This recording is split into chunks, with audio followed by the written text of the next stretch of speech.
এই নির্বাচন রোজার আগে ফেব্রুয়ারি মাসে হতে পারলেই সবচেয়ে উত্তম। সে আন্দোলনটা এমন একটি সার্বজনীন রূপ লাভ করে যা আগে কখনো দেখা যায়নি। বাংলাদেশের আর যেন ফেসিবাদ ফিরে না আসে, আবার যেন সেই দুঃশাসন ফিরে আসতে না পারে, দেশে একটি ইনসাফপূর্ণ বৈষম্য দুর্নীতিত সমাজ কায়েম হবে, এই আকাঙ্ক্ষা ছিল সর্বস্তরের জনগণের। গণতান্ত্রিক শাসন ব্যবস্থা পুনঃপ্রতিষ্ঠা, সভা সমাবেশ করার অধিকার, বাক স্বাধীনতা, ভোটাধিকার নিশ্চিত হওয়ার অভিপ্রায় ব্যক্ত করে আহ্বান জনসাধারণ। সেই প্রত্যাশাকে সামনে রেখেই জনগণ বর্তমান অন্তর্বর্তী সরকারকে দায়িত্ব দিয়েছিল। জুলাই আন্দোলন সংগ্রামের ঘটনাকে ধারণ করে জুলাই ঘোষণাপত্র ও জুলাই সনদের দাবি ছিল সর্বমহলে। এ নিয়ে জাতীয় ঐক্যমত্য কমিশন রাজনৈতিক দলগুলোর সাথে দীর্ঘ সংলাপ করছে। প্রিয় সাংবাদিক বন্ধুগণ, অন্তর্বর্তী সরকারের প্রধান উপদেষ্টা জাতীয় সংসদের দক্ষিণ প্লাজায় গতকাল 5ই আগস্ট এক অনুষ্ঠানের মাধ্যমে 28 দফার জুলাই ঘোষণাপত্র পাঠ করেন। মাননীয় প্রধান উপদেষ্টার এই ঘোষণাপত্র ছিল একটি অপূর্ণাঙ্গ বিবৃতির মতো। এতে গণমানুষের প্রত্যাশার পরিপূর্ণ প্রতিফলন ঘটেনি। ঘোষণাপত্রে দীর্ঘ লড়াই সংগ্রামের কথা বলা হলেও 1947 সালের আজাদিকে উপেক্ষা করা হয়েছে। এতে ফিলকানা হত্যাকাণ্ড, শাপলা হত্যাকাণ্ড, 28 অক্টোবরের হত্যাকাণ্ডের উল্লেখ নেই। জুলাই গণঅভ্যুত্থানে আলিম ওলামা, মাদ্রাস শিক্ষক ও ছাত্র, প্রবাসী ও অনলাইন অ্যাক্টিভিস্টদের ভূমিকার কথা উল্লেখ নেই, যা ইতিহাসের প্রতি অবিচার ও অবহেলা ছাড়া আর কিছু নয়। জুলাই অভ্যুত্থানের টার্নিং পয়েন্ট ছিল 9 দফা, যা পরবর্তীতে 1 দফায় রূপান্তরিত হয়েছিল। সেই বিষয়টিও ঘোষণাপত্রে এড়িয়ে যাওয়া হয়েছে। প্রিয় সাংবাদিক বন্ধুগণ, জুলাই গণঅভ্যুত্থানের প্রধান আকাঙ্ক্ষা ছিল রাষ্ট্র সংস্কার। এই জন্য 6টি কমিশন গঠন এবং জাতীয় ঐক্যমত্য কমিশনের সাথে 2 পর্বের 2 মাসের অধিককাল যে কার্যক্রম পরিচালিত হয়েছে এবং 19টি বিষয়ে মৌলিকভাবে ঐক্যমত্যের মাধ্যমে জুলাই সনদ প্রণয়নের সিদ্ধান্ত হয়েছে। অথচ প্রধান উপদেষ্টা কর্তৃক গঠিত জুলাই ঘোষণাপত্রে তার কোনো উল্লেখ নেই। ঘোষণা কখন কিভাবে কার্যকর হবে তা উল্লেখ না করে ঘোষণাকে কিছুটা হলেও গুরুত্বহীন করে ফেলা হয়েছে। পরবর্তী সরকার হাতে বাস্তবায়নের দায়িত্ব দেওয়ায় হাজার হাজার মানুষের আত্মত্যাগ, রক্তের বিনিময়ে অর্জিত জুলাই চেতনা ও আশাকাঙ্ক্ষা ভুলুণ্ঠিত। বাংলাদেশ জামাত ইসলাম গণঅভ্যুত্থান পরবর্তী সময় থেকে দেশে গণতান্ত্রিক শাসন ব্যবস্থা ফিরিয়ে আনা ও ইনসাফ ভিত্তিক দুর্নীতি মুক্ত সমাজ গঠনের লক্ষ্যে সংস্কার, গণহত্যার বিচার ও সুষ্ঠু নির্বাচনের দাবি জানিয়ে আসছে। সরকারের প্রধান উপদেষ্টাগত নির্বাচনের যে টাইমলাইন ছিল, জামাত শর্ত সাপেক্ষে এটাকে সমর্থন দিয়ে আসছে শুরু থেকে। আপনারা জানেন, আমাদের মাননীয় আমির জামাত অনেক আগ থেকেই নির্বাচন সম্পর্কে জামাতের স্ট্যান্ড পরিষ্কার করে বলেছে। বিশেষ করে 16 এপ্রিল 2025 সালে তিনি স্পষ্টভাবে সাংবাদিকদের সামনে ঘোষণা দিয়েছিলেন যে এই নির্বাচন রোজার আগে ফেব্রুয়ারি মাসে হতে পারলেই সবচেয়ে উত্তম। সেই ঘোষণার ধারাবাহিকতা গতকাল প্রধান উপদেষ্টা ফেব্রুয়ারিতে রোজার আগেই নির্বাচন অনুষ্ঠানের ঘোষণা দিয়েছেন। এটাকে আমরা ইতিবাচকভাবে দেখছি।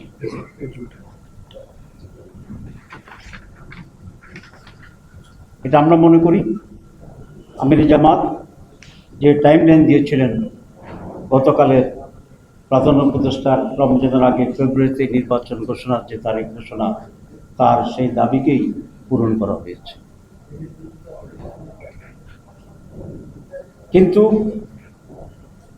তারিখ ঘোষণার আগে বাংলাদেশের যে রাজনীতি ইতিহাস আছে, সেখানে কতিপয় ট্রেডিশন ছিল। সেটা হচ্ছে নির্বাচন তারিখের আগে যিনি সরকার প্রধান থাকেন তিনি মেন স্টেক হোল্ডার প্রধান রাজনৈতিক দলগুলোর সাথে সবসময় মত বিনিময় করে আসছে। এমনকি নির্বাচন কমিশনও বিভিন্ন গুরুত্বপূর্ণ রাজনৈতিক দলগুলোর সাথে নির্বাচন সম্পর্কে আলাপ আলোচনা করার এই ট্রেডিশন ছিল।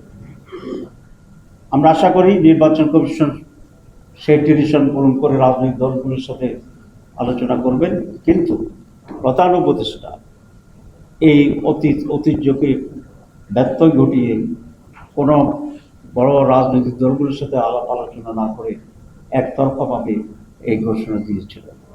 এটা খুবই ভালো হতো তিনি রাজনৈতিক দলগুলোর সাথে আলাপ করে একটা কনফিডেন্স এলে যদি এই ঘোষণাটি দিতে পারতেন। প্রিয় সাংবাদিক বন্ধুগণ, জামাত ইসলামী একটি নির্বাচনমুখী দল। অতীতের সকল গ্রহণযোগ্য নির্বাচন জামাত ইসলামের অংশগ্রহণ ও প্রতিনিধিত্ব ছিল, সংসদে প্রতিনিধিত্ব ছিল। সাদেশে জামাত ইসলামী নির্বাচনের প্রস্তুতি চলছে। আমরা লক্ষ্য করছি নির্বাচনের উপযুক্ত যে পরিবেশ থাকার কথা ছিল তা সরকার এখনো নিশ্চিত করতে পারেনি। এই জন্য প্রধান উপদেষ্টা ঘোষিত টাইমলাইন অনুযায়ী অবাধ, সুষ্ঠু, নিরপেক্ষ ও গ্রহণযোগ্য নির্বাচন করার জন্যে জুলাই সনদের ভিত্তিতে আগামী নির্বাচনের ব্যবস্থা গ্রহণ করতে হবে। এ লক্ষ্যে জাতীয় ঐকমত্য কমিশন যে জুলাই সনদ প্রণয়নের প্রস্তুতি নিচ্ছে, বর্তমান অন্তর্বর্তী সরকারকে তার আইনি ভিত্তি দিতে হবে এবং এই সনদের ভিত্তিতেই আগামী নির্বাচন অনুষ্ঠান করতে হবে, অনুষ্ঠিত করতে হবে। এর অতীতেও এই ধরনের সিদ্ধান্তের অনেক দৃষ্টান্ত বাংলাদেশে আছে, দেশের বাইরে তো আছে।